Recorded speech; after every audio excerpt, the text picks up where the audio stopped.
Terima kasih pemirsa, Anda masih tetap bersama kami dalam Berita Papua. Bagi Anda yang baru bergabung, kami akan sajikan kembali 3 berita utama hari ini.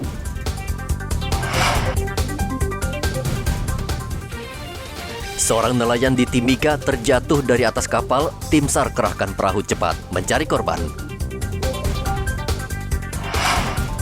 Gubernur Papua bersedia diperiksa kesehatannya oleh dokter KPK. Ratusan siswa sekolah menengah atas tampilkan kreasi produk unggulan khas Papua dalam Festival Pelajar di Merauke.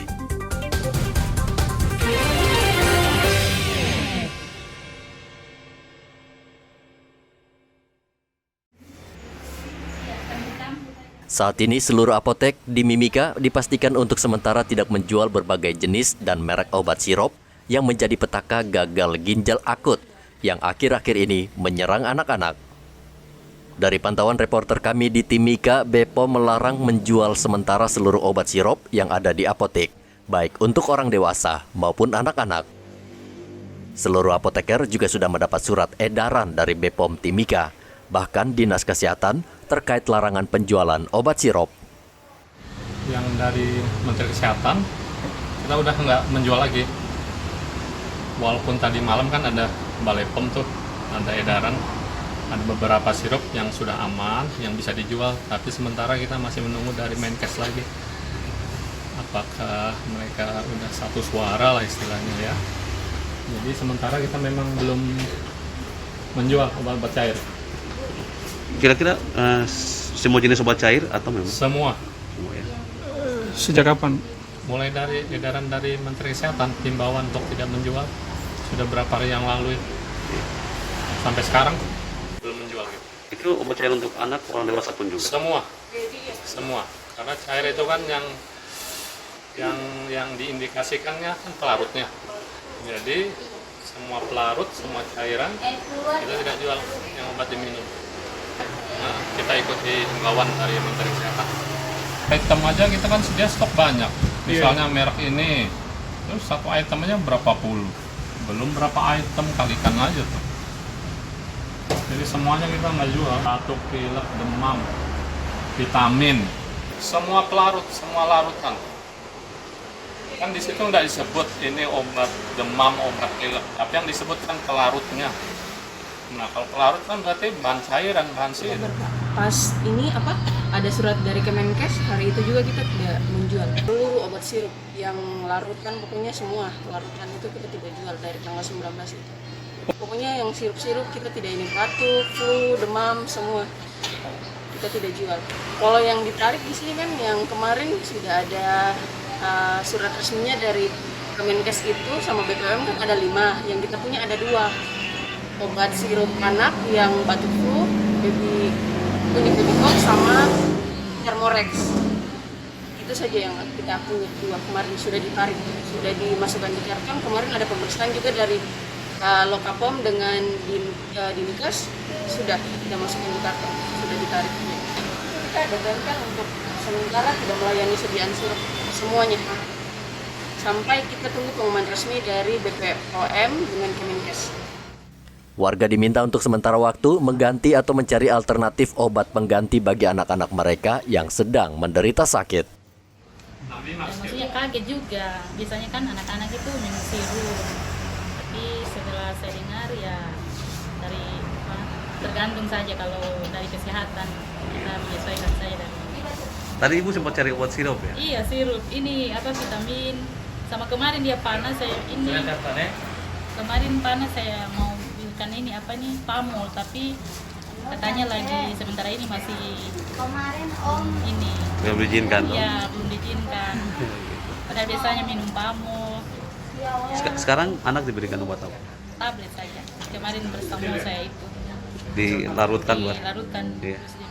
Sampai saat ini di Kabupaten Mimika memang belum ditemukan kasus gagal ginjal pada anak. Namun Dinas Kesehatan harus mengambil langkah antisipasi karena sudah ratusan anak dilaporkan meninggal dunia akibat gagal ginjal yang diduga disebabkan kandungan tertentu di obat jenis sirup. Pemerintah saat ini sudah menarik 5 obat sirup yang diduga mengandung etilen glikol di atas batas ambang. Etilen glikol ini diduga menjadi pemicu gagal ginjal terhadap anak-anak. Data Kemenkes per 24 Oktober 2022, 200 anak dirawat di rumah sakit akibat gagal ginjal di 20 provinsi dan 133 diantaranya meninggal dunia. Dari Mimika, Papua, Igobat Momolin melaporkan.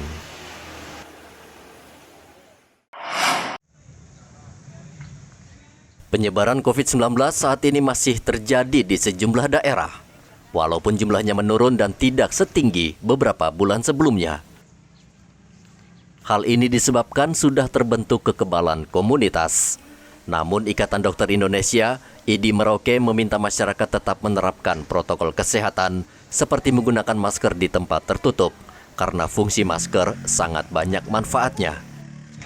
Pandemi ini tetap masih ada.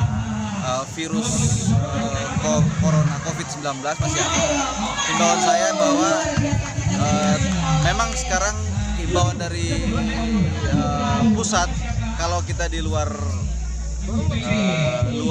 gedung boleh tidak pakai masker. Tapi apabila kita lagi berkumpul di suatu ruangan, kami harapkan pakai masker. Sebenarnya pakai masker tuh bagus juga karena di luar sana banyak debu, banyak kuman. Kalau memang masyarakat masih ingin pakai masker tidak apa-apa. Artinya untuk mencegah dan mengurangi kontak daripada masing-masing masyarakat. Dan untuk cuci tangan tetap juga harus dikerjakan. Terus untuk menghindari kerumunan juga harus dikerjakan. Ya, jadi masker kalau bisa tetap dipakai kalau saya ya. Kalau di luar begini memang kita boleh lah karena udaranya naik atas. Tapi cuci tangan tetap dikerjakan sama jaga jarak kalau mau ya terlalu rame orang. Saat ini pemerintah sudah mengizinkan warga tidak menggunakan masker di tempat terbuka. Namun di tempat tertutup, pemerintah menganjurkan tetap memakai masker. Kasus COVID-19 di Indonesia per 24 Oktober 2022 bertambah sekitar 2.000 kasus. Namun jumlah penderita yang meninggal dunia cenderung semakin sedikit. Muhammad Ridwan melaporkan dari Merauke, Papua. Selama 2 minggu terakhir, setidaknya ada 5 kasus yang cukup menonjol yang sedang ditangani Polres Merauke. Dan seluruh kasus tersebut hingga kini belum tuntas terungkap. Sebut saja kasus pembobolan toko emas, toko laptop, kasus pencurian motor, serta dugaan kasus pembunuhan. Kapolres Merauke AKBP Sandi Sultan memerintahkan seluruh anggota, khususnya bagian reskrim dan intel agar segera mengungkap kasus tersebut dengan menangkap para tersangka. Memang saya pertama awal menyampaikan bahwa penegakan hukum itu paling belakang, khususnya di tanah Papua. Bagaimana saya menghimbau atau memberikan petunjuk dan arahan kepada anggota terkait atensi bagaimana kita dekat dengan masyarakat. Ya, yang saya kedepankan adalah Bimas, Intelijen, dan Polsek. Penegakan hukum itu di belakang. Tapi saya lihat ini bukan berarti saya tidak melakukan penegakan hukum. Humanis tapi tegas itu perlu saya laksanakan. Nah, terkait dengan penegakan hukum ini ada beberapa kriminal yang terjadi. Ya, yang jadi atensi saya ini adalah pencurian yang berentet. Ya, ini sudah saya sampaikan kepada Babin Kamtibmas, cegah mengenai minuman lokal ini yang berakibat fatal. Minuman lokal ini bisa menjadikan pencurian dengan kekerasan, curanmor, penganiayaan, pemerkosaan. Nah, ini dia, dari Milo semuanya. Kapolres meminta kepada anggotanya agar tidak takut untuk melumpuhkan para tersangka bila melawan, tentu menurutnya dengan tindakan yang terukur dan sesuai prosedur.